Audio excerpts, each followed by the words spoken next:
বিছানায় আদর আর মায়া। আদর চুপটি করে অপর পাশ হয়ে শুয়ে আছে। মায়া আদরকে পেছন থেকে জড়িয়ে ধরে, আদর কাছে টানে। মায়া নিজ থেকে আদরকে মনের মতো করে আদর করে যাচ্ছে।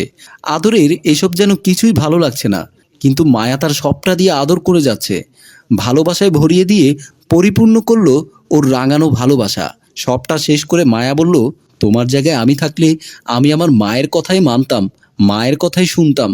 আদর উঠে বসে আর অবাক দৃষ্টিতে মায়ার দিকে তাকিয়ে আছে। আদরের চোখ দুটো দিয়ে জল গড়িয়ে পড়ছে। মায়া আদরের চোখের নিচে চুমু দিয়ে তার হাত দিয়ে আদরের চোখের জলগুলো মুছে দেয়। আদর বুঝতে পারে এটাই হয়তো তার ভালোবাসা, মায়ার কাছ থেকে পাওয়া। আদর কান্না করতে করতে বলল, আজ আমি তোমাকে মেরে ফেললাম। তুমি জানো যে আমি তোমাকে মেরে ফেলবো।